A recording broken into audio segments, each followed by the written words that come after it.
Good morning बच्चों, SGBT coaching classes में आपका स्वागत है। आज मैं आपके सामने क्लास 11th और 12th के लिए एक विशेष टॉपिक लेकर आया हूं।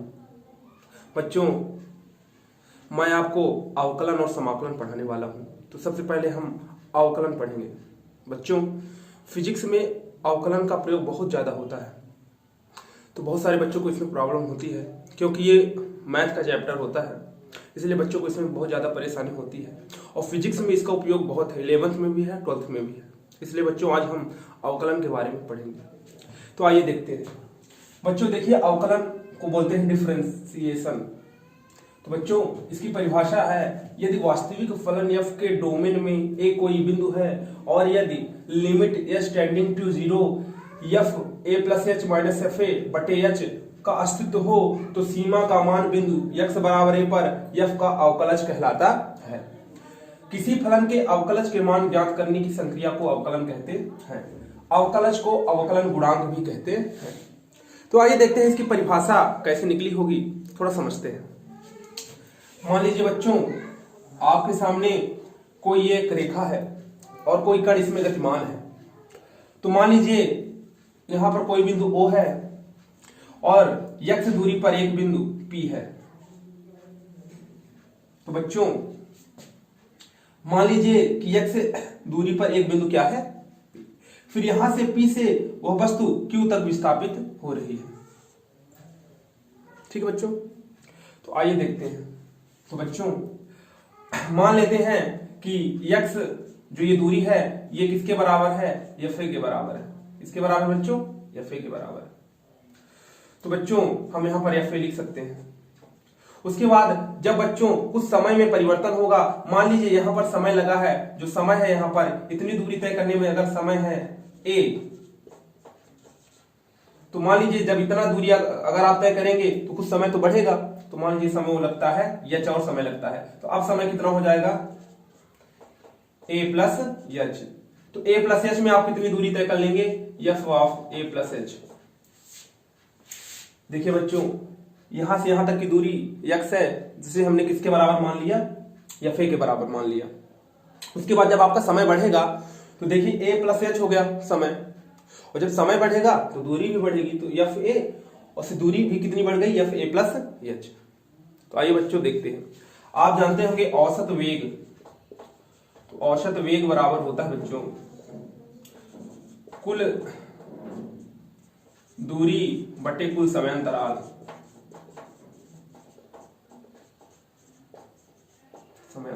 समयांतराल बच्चों यहां पर हम अवकलन डिफरेंशिएशन कर रहे हैं, तो यहां पर हम क्या करेंगे बच्चों, कुल दूरी देखिए fa प्लस h और माइनस कितना हो जाएगा fa, क्योंकि हम अंतर निकाल रहे हैं बच्चों।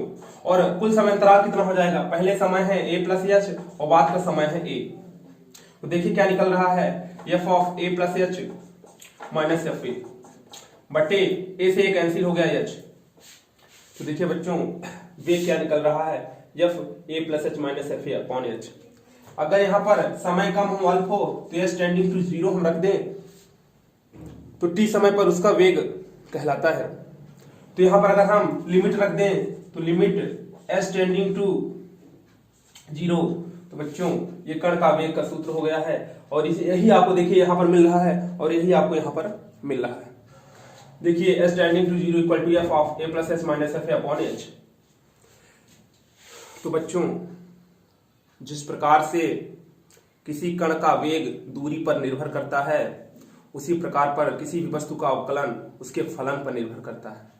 आइए बच्चों हम कुछ फार्मूला आपके सामने लिखेंगे और फिर उसको देखेंगे। बच्चों अगर मैं आपको कुछ फार्मूला लिखूंगा यहाँ पर, उसके बाद मैं आपको उनके बारे में बताऊंगा, लेकिन उससे पहले अचर राशियों का अवकलन हम देखते हैं क्या होता है।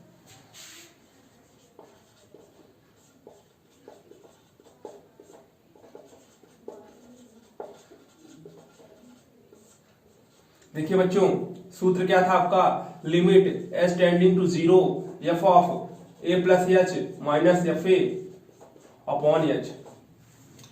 तो हमको अचर राशि लेनी है। अगर यहां पर भी हमने f of a plus h की जगह में भी अचर राशि, कुछ भी आप अचर राशि ले लीजिए, सी, और एफ ए इक्वल टू भी अगर आप सी ले लें तो देखिए क्या होता है।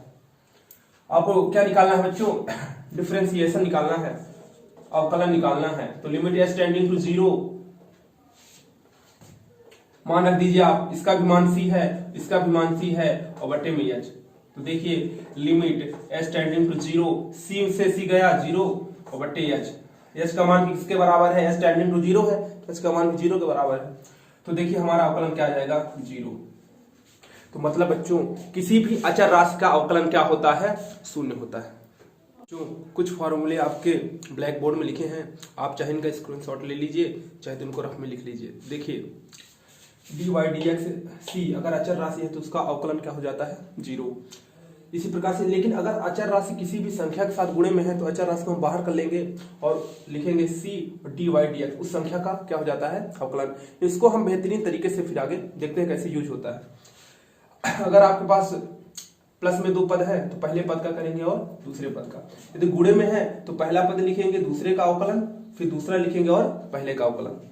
x की पावर n का फॉर्मूला क्या होता है, n x n minus 1। Sine x का होता है बच्चों cos x, cos x का होता है minus sine x, tan x का होता है sec square x, sec x का होता है tan x into sec x, cot x का होता है minus cosec square x, cosec x का होता है minus cosec x into cot x। यहाँ पर देखिए d बटे dx ex, e की पावर x का क्या होता है, e की पावर x, log x का होता है 1 बटा x, a की पावर x का होता है a की power x log e a। e क्या है बच्चों, बेस है, उससे आपको कोई मतलब नहीं है।